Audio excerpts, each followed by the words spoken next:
The Battle of Thermopylae is one of those historical moments that feels like a blockbuster long before Hollywood got to it. For most people today, it's a movie, Zack Snyder's 300 with its endless slow motion, stylized violence, and Jared Butler screaming, "This is Sparta." It's become a meme as much as a film, but the real story underneath was already legendary. Thermopylae wasn't about winning the war in a single blow, it was about holding the line against impossible odds, delaying the inevitable and making that resistance unforgettable.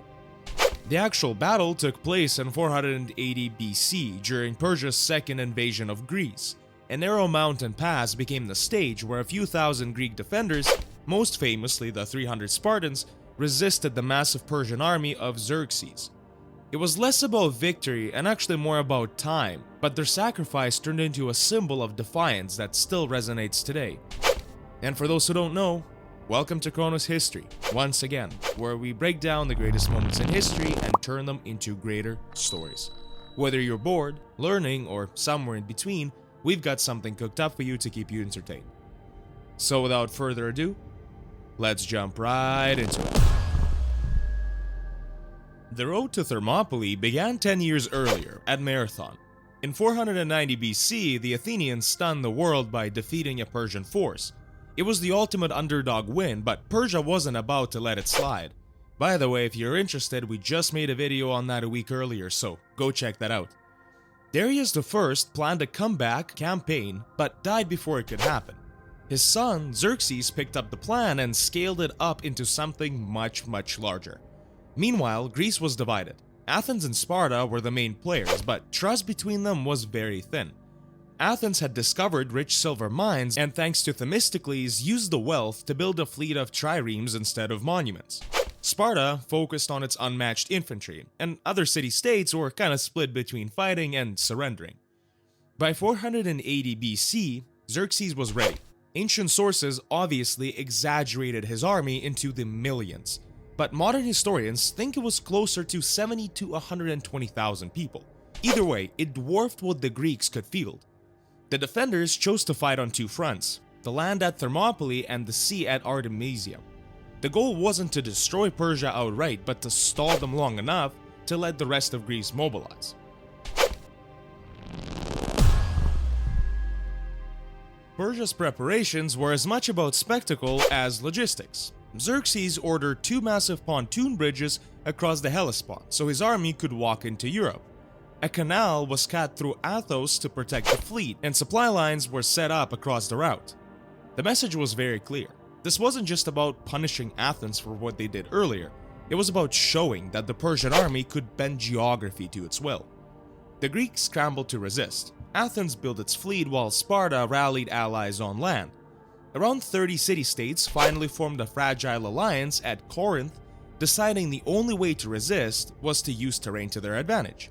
Thermopylae was chosen because it was a natural choke point, a corridor between mountain and sea narrowing to just a few dozen meters in places. Sparta sent King Leonidas with 300 of its elite soldiers, men chosen specifically for their experience and readiness to die. They were joined by thousands of allies from other city-states, bringing the total to around 6,000 to 7,000 defenders. Their mission wasn't to win, but to delay Persia, forcing them to bleed time and resources. Even before the first clash, it was clear the stand at Thermopylae would be remembered as much for its symbolism as its tactics. For Xerxes, this invasion was about more than just strategy. It was about restoring Persian pride after Marathon and proving his empire unstoppable. His army represented the vast diversity of his lands. Soldiers from Egypt, Babylon, Persia, and India all marched together. The bridges and canal weren't just engineering feats, they were statements of dominance. As the Persians advanced through Thrace and Macedonia, many cities surrendered just to avoid destruction.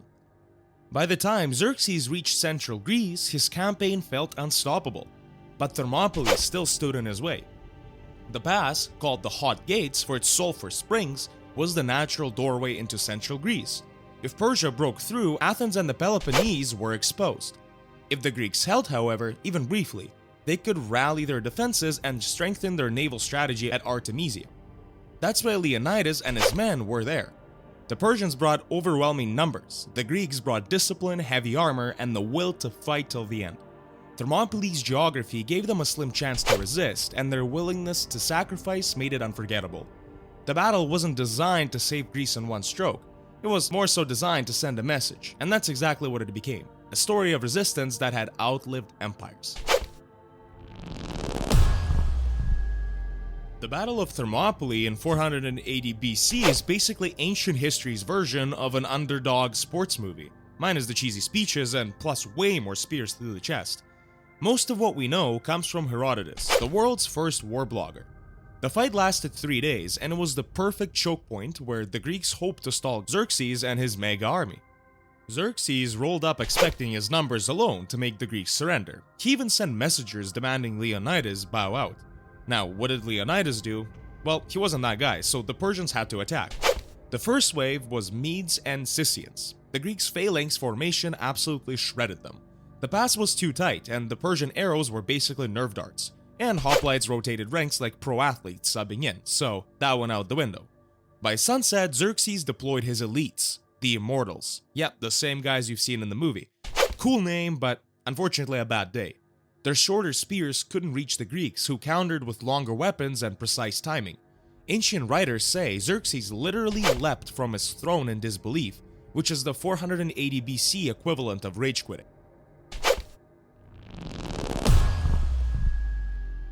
At dawn, Xerxes tried again, hoping exhaustion had set in. But nope. Leonidas kept cycling troops, Spartans darting out to strike and slipping back into the shield wall like WWE choreography. Cavalry couldn't enter the pass, archers were useless, and the Persians' rear ranks even trampled their own front lines in the chaos. But then came a little twist. Ephialtes, a local opportunist, revealed a secret mountain path called Anopeia. Xerxes sent troops through overnight to flank the Greeks. At sunrise, Greek scouts spotted the trap, and Leonidas knew it was over. He dismissed most allies, keeping only the 300 Spartans, a few hundred Thespians, and reluctant Thebans. They chose to stand and buy time. The last stand was vicious. Leonidas led them into a wider spot where they fought until overwhelmed. He fell in battle and his men made desperate charges to retrieve his body. When spears snapped, they fought with swords. When swords broke, it was fists, rocks, teeth, anything was good. Herodotus describes the final survivors surrounded on a hill, crushed under Persian arrows.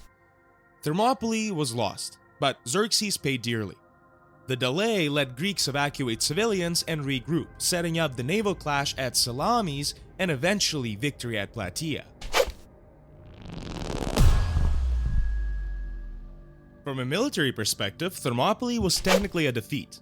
Athens fell soon after, but strategically, those 3 days bought time and sent a message. Resistance wasn't hopeless. Leonidas' refusal to surrender inspired unity across the fractured Greek city-states. They've had trouble communicating for a long time. The battle also became shorthand for ideals: Greek freedom versus Persian monarchy. The truth was messier, obviously, like always, but the symbolism stuck, turning Thermopylae into a mythic West versus East moment. The legend quickly outgrew the event. Herodotus and the poet Simonides framed it as heroic sacrifice, sealed by the epitaph: "Stranger, tell the Spartans we lie here, obedient to their laws." Rome later used it as a poster for civic virtue. In modern times, everyone from poets like Byron to propaganda makers has pulled from it. Pop culture kept it alive too. Comics like Frank Miller's 300 and Zack Snyder's slow-mo epic blasted it into the mainstream, exaggerations and all. But even stripped of Hollywood flair, Thermopylae still stands as a global symbol of defiance against impossible odds.